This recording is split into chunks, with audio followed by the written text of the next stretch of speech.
Hi welcome back to the channel.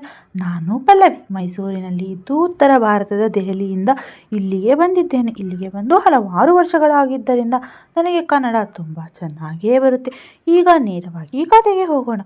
ಅವನಿಗೆ ನನ್ನ ದೂರದ ಸಂಬಂಧಿಯಾಗಿದ್ದು ನಾನು ಅವನ ಜೊತೆ ಮದುವೆ ಮಾಡಿಕೊಂಡಿದ್ದೆ. ಮೊದಲು ಎಲ್ಲವೂ ಚೆನ್ನಾಗೇ ಇತ್ತು. ಅವನಿಗೆ ಪ್ರಮೋಷನ್ ಸಿಗುತ್ತಾ ಹೋದಂತೆ ಎಲ್ಲವೂ ಹಾಳಾಗಿ ಹೋಗಿತ್ತು. ಹೆಸರಿಗೆ ಎಂಬಂತೆ ನಾವಿಬ್ಬರು ಆಗೊಮ್ಮೆ ಈಗೊಮ್ಮೆ ಕೂಡುತ್ತಿದ್ದೆವು. ಮರ್ಯಾದ ಮೇಲಂತೂ ನನ್ನ ಕರಿಮಣಿ ಮಾಲೀಕ ನನ್ನ ಜೊತೆಗೆ ಕೂಡಿಯೇ ಇಲ್ಲ. ಯಾವಾಗಲೂ ನನ್ನ ಕೆಲಸದಲ್ಲೇ ತಾನು ಇರುತ್ತಿದ್ದ. ಇದರಿಂದ ಬೇಸತ್ತ ನಾನು ಒಂದೆರಡು ಸಲ ತವರಿಗೆ ಕೂಡ ಹೋಗಿದ್ದೆ. ಕೊನೆಗೆ ಅವರಿಗೆ ಬುದ್ಧಿ ಬರದಾಗ ಮತ್ತೆ ನಾನು ವಾಪಸ್ ಬಂದಿದ್ದೆ. ಇನ್ನು ನನಗೆ ಮೊದಲಿನಿಂದಲೂ ಸ್ವಲ್ಪ ಕುಡಿತದ ಚಟವಿತ್ತು. ಆದರೆ ಇವನು ಹೀಗೆ ಮಾಡಿದ ಮೇಲೆ ನಾನು ಹಾಗೂ ಹೀಗೂ ಒಮ್ಮೆ ಮನೆಯಲ್ಲಿಯೇ ಸ್ವಲ್ಪ ಕುಡಿಯುತ್ತಿದ್ದೆ.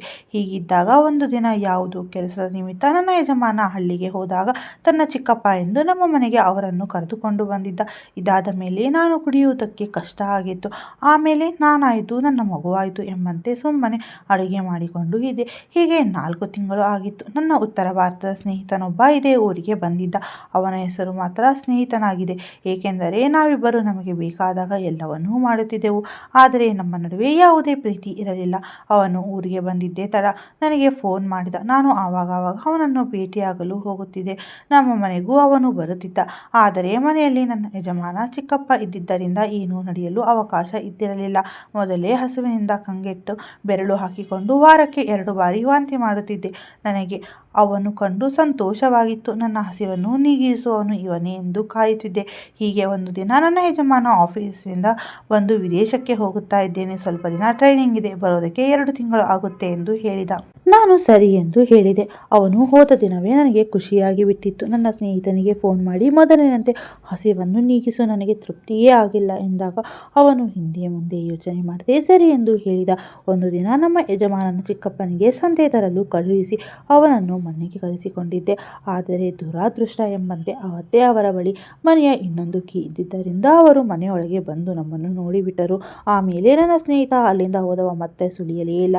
ಇತ್ತ ನಾನು ಮುಂದೆ ಏನಾಗುತ್ತದೆ ಎಂದು ಯೋಚಿಸುತ್ತಲೇ ಹೆದರುತ್ತಲೇ ದಿನಗಳನ್ನು ಸಾಗಿಸುತ್ತಿದ್ದೆ. ಹೀಗೆ 4 ದಿನ ಮನೆಯಲ್ಲಿ ಮಾತುಗಳೇ ಇರಲಿಲ್ಲ. ನಾನು ಅಡುಗೆ ಮಾಡಿ ಇಡುತ್ತಿದ್ದೆ. ಆಮೇಲೆ ಅವರು ಬಂದು ತಿನ್ನುತ್ತಿದ್ದರು. ಕೊನೆಗೆ ಒಂದು ದಿನ ನಾನು ಆಗಿದ್ದು ಆಗಿ ಹೋಯಿತು, ಇವರ ಬಾಯಿ ಮುಚ್ಚಿಸಲೇಬೇಕು, ಇವರು ಒಂದು ದಾರಿ ಎಂದು ಯೋಚಿಸಿ ಅದರಂತೆ ಮರುದಿನ ನಾನು ಮನೆಯಲ್ಲಿ ಮತ್ತೆ ಕುಡಿಯೋಕೆ ಶುರು ಮಾಡಿದೆ. ಆಗ ಅವರು ಇದನ್ನು ಅನಿಕೇತ್ಗೆ ಹೇಳ್ತೀನಿ ಎಂದಾಗ ಹೇಳಿ, ಅವನಿಗೂ ಗೊತ್ತಿದೆ ಎಂದು ಹೇಳಿದೆ. ಅವರು ಅವನಿಗೆ ಹೇಳಿದರೂ ಸಹಿತ ಜಾಸ್ತಿ ಕುಡಿಯಲ್ಲ, ನೀವು ಚಿಂತಿಸಬೇಡಿ ಎಂದು ಅವರಿಗೆ ಹೇಳಿದರು. ಆದರೆ ನನ್ನ ಸ್ನೇಹಿತನ ಜೊತೆ ನಡೆದ ಘಟನೆಯ ಬಗ್ಗೆ ಅವರು ಹೇಳಿರಲಿಲ್ಲ. ಮರುದಿನದಿಂದ ನಾನು ಅವರಿಗೆ ನೀವು ಕುಡಿತೀರಾ ಎಂದಾಗ ಅವರು ಮೊದಲು ಕುಡಿಯುತ್ತಿದ್ದ, ಈಗ ಬಿಟ್ಟಿದ್ದೇನೆ ಎಂದರು. ಆಗ ನಾನು ಪರವಾಗಿಲ್ಲ ಬನ್ನಿ ಸ್ವಲ್ಪ ಕುಡಿಯೋಣ ಎಂದೆ. ಅವರನ್ನು ಕರೆದುಕೊಂಡು ಕುಡಿಯಲು ಶುರು ಮಾಡಿದೆ. ಆಗ ನಾನು ಅವರಿಗೆ ಜಾಸ್ತಿ ಕುಡಿಸಿ ಅವರ ಬಾಯಿಂದ ಎಲ್ಲವನ್ನೂ ಕೇಳುತ್ತಿದ್ದೆ. ಹೀಗೆ ಒಂದು ದಿನ ನಾನು ನನ್ನ ಬಗ್ಗೆ ಅವರ ವಿಚಾರ ಏನು ಎಂದು ಕೇಳಿದಾಗ ಅವರು ಬಂದ ಮೊದಲ ದಿನದಿಂದ ನಿನ್ನ ಕಂಡರೆ ಏನೋ ಒಂಥರ ನನಗೆ, ಆದರೆ ನೀನು ಅವತ್ತು ನೋಡಿದಾಗಿಂದ ನನಗೆ ತಡೆಯೋಕೆ ಆಗ್ತಿಲ್ಲ. ಆದರೆ ಏನು ಮಾಡೋದು, ಅನಿಕೇತ್ ನನ್ನ ದೂರದ ಸಂಬಂಧಿ, ಹೀಗಾಗಿ ಏನೂ ಆಗೋಲ್ಲ ಎಂದು ಹೇಳಿಬಿಟ್ಟರು. ನನಗೆ ಅವರ ಬಗ್ಗೆ ವಿಚಾರಗಳು ಕೇಳಿಸಿಕೊಂಡಾಗ ನನಗೆ ಸ್ವಲ್ಪ ಸಮಾಧಾನವಾಗಿ ಬಿಟ್ಟಿತ್ತು.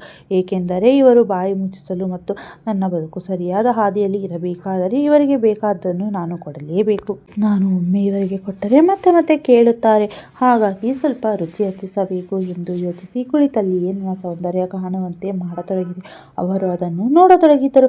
ಆಮೇಲೆ ನಾನು ಊಟ ಮಾಡ್ತೀನಿ ಎಂದು ಅಲ್ಲಿಂದ ಎದ್ದು ಹೋಗಿ ಊಟ ಮಾಡಿ ನಿದ್ದೆಗೆ ಜಾರಿದೆ. ನಿಜ ಹೇಳಬೇಕೆಂದರೆ ನಾನು ಮನೆಯಲ್ಲಿ ಇದ್ದಾಗ ಅವರು ನಾನು ಬಟ್ಟೆ ತೊಳೆಯುವಾಗಲೆಲ್ಲ ಸಹಾಯ ಮಾಡುತ್ತಾ ಆ ಸೌಂದರ್ಯವನ್ನು ನೋಡುತ್ತಿದ್ದರು.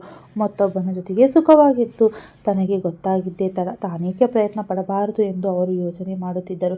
ಹೀಗೆ ಒಂದು ದಿನ ನಾನು ಮನೆಯಲ್ಲಿ ಯಾವುದೋ ಕಾರಣಕ್ಕೆ ಬೇಕಂತಲೇ ಅಳೋದಕ್ಕೆ ಶುರು ಮಾಡಿದ್ದೆ. ಆಗ ಅವರು ಕಿಟಕಿಯಿಂದ ಗಮನಿಸಿ ನಿಧಾನಕ್ಕೆ ಬಾಗಿಲು ತೆರೆದು ಒಳಗೆ ಬಂದವರೇ ನನ್ನ ಹೆಗಲ ಮೇಲೆ ಕೈ ಇಟ್ಟಾಗ ನಾನು ಒಮ್ಮೆಲೆ ಗಾಬರಿಯಾಗಿ ಕಂಗಾಲಾದಂತೆ ನಟಿಸಿದೆ. ಆಗ ಅವರು ನನ್ನನ್ನು ಸಮಾಧಾನ ಮಾಡುತ್ತಾ ಏನಾಯಿತು, ದುಃಖ ಪಡಬೇಡ ಎಂದು ಸಮಾಧಾನ ಮಾಡುತ್ತಾ ಪಕ್ಕದಲ್ಲಿ ಕುಳಿತರು. ಅವರು ಪಕ್ಕದಲ್ಲಿ ಕುಳಿತಾಗ ನಾನು ಸ್ವಲ್ಪ ಸರಿದು ಕುಳಿತೆ. ಆಗ ಅವರು ಮತ್ತೆ ಸ್ವಲ್ಪ ಸರಿದರು ಕೂತರು. ಅಲ್ಲಿಗೆ ನಾನು ಹೇಳಿದ ಬಲೆಯಲ್ಲಿ ಅವರು ಸಿಕ್ಕಿದ್ದು ಕಂಡು ನನಗೆ ಖುಷಿಯಾಯಿತು. ಆಮೇಲೆ ನಾನು ಅಲ್ಲಿಂದ ಎದ್ದು ಹೋಗಿ ಟಿವಿ ನೋಡುತ್ತಾ ಕುಳಿತೆ. ಆಗ ಅವರು ಅಲ್ಲಿಗೆ ಬಂದು ಬೆಳಗ್ಗೆ ಮಾಡಿದ ಟಿಫನ್ ಚೆನ್ನಾಗಿತ್ತು, ನೀನು ತಿಂದಿಯಾ ಎಂದು ಕೇಳಿದಾಗ ಇಲ್ಲ ಎಂದು ಹೇಳಿ ಸುಮ್ಮನಾದೆ. ಅವರು ನನಗೆ ಸಮಾಧಾನ ಮಾಡಲು ಯತ್ನಿಸುತ್ತಿದ್ದರು. ಅದೇ ಹೊತ್ತಿಗೆ ಹೊತ್ತಿಗೆ ಹೊರಗಡೆ ಮಳೆ ಸುರಿಯೋಕೆ ಶುರುವಾಗಿ ಬಿಟ್ಟಿತ್ತು. ಈ ವೇಳೆ ಅವರು ನನ್ನ ಕಪಾಟಿನಲ್ಲಿ ಇಟ್ಟಿದ್ದ ಹಳೆಯ ಬಾಟಲಿಯನ್ನು ಹೊರತೆಗೆದುಕೊಳ್ಳುತ್ತುಕೊಂಡರು. ಅವತ್ತು ಅವರು ಸ್ವಲ್ಪ ಜಾಸ್ತಿಯೇ ಕುಡಿಯುತ್ತಿದ್ದರು. ಆಮೇಲೆ ನಾನು ಏನು ಇದ್ದರೂ ತಿನ್ನಬೇಕಾ ಅಂತ ಕೇಳಿದಾಗ ಅವರು ಹಸಿವಾಗುತ್ತಿದೆ ಎಂದು ಹೇಳಿದರು. ಆಗ ನಾನು ಸ್ವಲ್ಪ ಕುಳಿತುಕೊಳ್ಳಿ, ತಿನ್ನೋಕೆ ಸ್ನ್ಯಾಕ್ಸ್ ಮಾಡಿಕೊಂಡು ಬರುತ್ತೇನೆ ಎಂದು ಹೇಳಿದೆ. ಆಗ ಅವರು ನನಗೆ ಆಗಿದ್ದು ಹೊಟ್ಟೆ ಹಸಿವಲ್ಲ, ಬೇರೆ ತರದ ಹಸಿವು ಆಗಿದೆ. ನನಗೆ ತಿಂಡಿ ಬೇಕಿಲ್ಲ, ಬೇಕಾಗಿದ್ದಿದ್ದು ಬೇರೆ ಎಂದರು. ಅಲ್ಲಿಗೆ ನನ್ನ ಉಪಾಯ ಫಲಿಸಿತ್ತು. ಆಗ ನಾನು ಭಯದಿಂದ ನೀವು ಏನು ಹೇಳ್ತಾ ಇರೋದು ಎಂದು ಕೇಳಿದೆ. ಆಗ ಅವರು, ನೀನು ಅನಿಕೇತ್ನ ನನ್ನ ಬಿಟ್ಟು ನಿನ್ನ ಸ್ನೇಹಿತನ ಜೊತೆಗೆ ಹೊರಗಡೆ ಸುತ್ತಾಡುವುದು ನನಗೆ ಗೊತ್ತಿದೆ. ಅವತ್ತು ನೀನು ಅವನು ಹೊರಗೆ ಹೋಗಿ ಏನು ಮಾಡಿದ್ದೀರಿ ಎಂದು ನನಗೆ ಗೊತ್ತಿದೆ. ನಿನಗೂ ಕೂಡ ಹಸಿವು ಇದೆ, ಆದರೆ ನೀನು ಅದನ್ನು ತೋರಿಸಿಕೊಳ್ಳುತ್ತಿಲ್ಲ. ನಿನ್ನ ಸ್ನೇಹಿತನ ಹಸಿವನ್ನು ತೀರಿಸಿದ್ದೀಯಾ, ನನ್ನ ಹಸಿವನ್ನು ತೀರಿಸು ಎಂದು ಕೇಳಿದರು. ಆಗ ನಾನು, ನೀವು ಕುಡಿದಿದ್ದೀರಾ, ಸುಮ್ಮನೆ ಹೋಗಿ, ಈ ಬಗ್ಗೆ ಬೆಳಗ್ಗೆ ಮಾತನಾಡೋಣ ಎಂದು ಸಿಟ್ಟಿನಿಂದ ಹೇಳಿದಂತೆ ನಟಿಸಿದೆ. ಆಗ ಅವರು, ತುಂಬಾ ಹಸಿವಾಗಿದೆ, 4-5 ವರ್ಷ ಆಗಿಬಿಟ್ಟಿದೆ, ದಯವಿಟ್ಟು ಎಂದು ಹೇಳಿದಾಗ ನಾನು ನಿಮ್ಮ ಹಸಿವನ್ನು ತೀರಿಸೋಕೆ ಹೊರಗೆ ಹೋಗಿ ಅಂದುಬಿಟ್ಟೆ.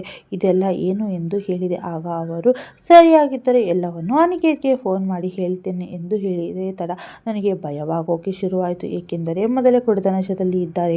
ಹೇಳಿದರೆ ಏನು ಮಾಡೋದು ಎಂದು ಯೋಚಿಸಿದೆ. ಆಗ ನಾನು, ಇದು ಸರಿಯಲ್ಲ ಎಂದಾಗ ಅವರು ನನಗೆ, ನೀನು ಪಾಠ ಮಾಡ್ತೀಯಾ, ಅವನ ಜೊತೆ ಹೊರಗೆ ಹೋದಾಗ ಈ ನೀತಿ ಎಲ್ಲಿ ಹೋಗಿತ್ತು, ಅವನ ಹಸಿವನ್ನು ತೀರಿಸಿದ್ದು ತಪ್ಪಲ್ಲವಾ, ಏನು ಗೊತ್ತಿಲ್ಲದಂತೆ ಮಾತಾಡ್ತೀಯಾ, ನಿನ್ನ ದೃಷ್ಟಿಯಲ್ಲಿ ಆ ತಪ್ಪು ತಪ್ಪಲ್ಲ, ಆದರೆ ಇದು ಕೂಡ ನನ್ನ ದೃಷ್ಟಿಯಲ್ಲಿ ತಪ್ಪಲ್ಲ ಎಂದು ಹೇಳಿದರು.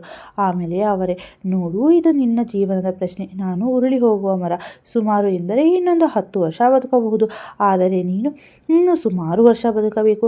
ಇವಾಗ ನಿನ್ನ ಜೀವನ ಹಾಳಾದರೆ ಏನು ಮಾಡುತ್ತೀಯಾ ಎಂದು ಕೇಳಿದರು. ಆಗ ನಾನು, ನೀವು ಹೇಳುವುದು ಸರಿಯಾದರೆ ಎನ್ನುತ್ತಾ ರಾಗ ಎಳೆಯತೊಡಗಿದಾಗ ಅವರು, ಏನೂ ಆಗಲ್ಲ, ಸುಮ್ಮನಿದ್ದು ಬಿಡು, ಇರಲಿ, ಯಾರಿಗೂ ಹೇಳಬೇಡ ಎಂದರು. ನಾನು ಸರಿ ಎಂದು ಹೇಳಿದೆ. ತಡ ಕುಡಿದ ನಶೆಯಲ್ಲಿಯೇ ಅವರು ಆ ಕೆಲಸವನ್ನು ಮಾಡಿದರು. ಮೊದಲಿಗೆ ಹಳ್ಳಿಯ ಮನುಷ್ಯ, ಅದುವರೆಗೆ ಆ ಥರ ಕೆಲಸವನ್ನು ಯಾರು ಮಾಡಿರಲೇ ಇರಲಿಲ್ಲ.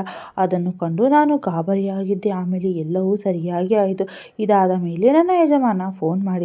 ಆಗ ನಾನು ಫೋನ್ ಎತ್ತಲಿಲ್ಲ. ಅವರು ಬಂದು ಫೋನ್ ಎತ್ತಿ, ಇಂದು ಬೇಗ ಮಲಗಿದ್ದಾರೆ, ಹೊರಗೆ ಮಳೆ ಬರ್ತಾ ಇದೆ ಎಂದು ಹೇಳಿ ಕಾಲ್ ಕಟ್ ಮಾಡಿದರು. ಆಗ ನಾನು ಇನ್ನೊಮ್ಮೆ ಬಂದು, ನನಗೆ ಹಸಿವು ಆಗುತ್ತಿದೆ ಎಂದು ಮತ್ತೊಮ್ಮೆ ಆ ಕೆಲಸವನ್ನು ಮಾಡಿದರು.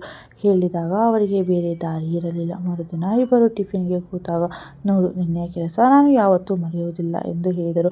ಆದರೆ ಮನಸ್ಸಿನಲ್ಲಿ, ನಾನು ಇವರನ್ನು ಹೀಗೆ ನನ್ನ ನಿಯಂತ್ರಣದಲ್ಲಿ ಇಟ್ಟುಕೊಂಡರೆ ನನ್ನ ಕೆಲಸ ಸರಿಯಾಗಿ ಆಗುತ್ತದೆ, ಇಲ್ಲದಿದ್ದರೆ ನನಗೆ ಅಪಾಯ ಕಟ್ಟಿಟ್ಟ ಬುತ್ತಿ ಎಂದು ಯೋಚಿಸಿ ಆಮೇಲೆ ನನ್ನ ಯಜಮಾನ ಬರುವವರೆಗೂ ನಾನು ಅವರೊಂದಿಗೆ ಆ ಕೆಲಸವನ್ನು ಮಾಡುತ್ತಲೇ ಇದ್ದೆ. ಹೀಗೆ 1-2 ವರ್ಷಗಳು ಆದ ಮೇಲೆ ಒಂದು ಆಘಾತದಲ್ಲಿ ಅವರು ತೀರಿ ಹೋದರು. ಇದರಿಂದ ಮನಸ್ಸಿಗೆ ತುಂಬ ಬೇಜಾರಾಗಿತ್ತು. ಈಗ ಆ ಮೊದಲಿನ ಥರ ಕೆಲಸ ಆಗುವುದಿಲ್ಲ. ಹಾಗೂ ಈಗೂ ಚೆನ್ನಾಗಿ ನಡೆಯುತ್ತಿದೆ. ಫ್ರೆಂಡ್ಸ್, ಈ ಕತೆ ಇಷ್ಟವಾದರೆ ಇದಕ್ಕೊಂದು ಲೈಕ್ ಕೊಟ್ಟು ನಿಮ್ಮ ಚಾನಲ್ಗೆ ಸಬ್ಸ್ಕ್ರೈಬ್ ಮಾಡೋದನ್ನು ಮರೀಲೇಬೇಡಿ. ಮತ್ತೆ ಮುಂದಿನ ಕಥೆಯೊಂದಿಗೆ ಸಿಗೋಣ. ಧನ್ಯವಾದಗಳು.